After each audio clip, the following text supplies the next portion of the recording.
Hey guys, সবাই কেমন আছেন? ভালো আছেন নি? জানি আমি ভালো আছেন। অনেকদিন পরে কেমন ঢুকলাম এই ইভেন্টটা। ওরে বাবা, এটা কি ইভেন্ট? ও পিজ পেজ অন ভাই। ওরে ভাই সাব, ও বাবা, ডাইনোসরের খেলা একটু দিকে গেছেন কিরকম ড্যামেজ দেয় ভাই। তারপরে দেখা যাবো কি করে ভাই, বুঝলাম না। ও ভাই, কি ভাই হেডশট লাগে না খেলে রে ভাই? এটা কি চলতেছে রে ভাই? কি ভাই হেডশট কই ভাই? কি রে হেডশটে লেট কো? ওরে ভাই কি? আরে বিজন হালি বিজন দা মারলে তো ভালো লাগে। আরে ভাই লাগে তো দেখছে ভাই। কি ভাই বুঝলাম না, এটা কি বিজন দিছে রে ভাই?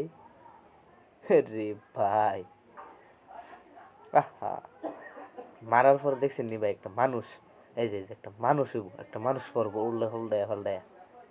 এই যে দেখছেন মানুষটা, সাদা সাদা কালার না, সরি সরি সরি সরি, হলুদ কালার একটা মানুষ, এই যে উল্টায় পড়বো হলুদ কালার মানুষটা দিকে আনবো গাইস। এই যে দেখেন হলুদ কালার মানুষটা।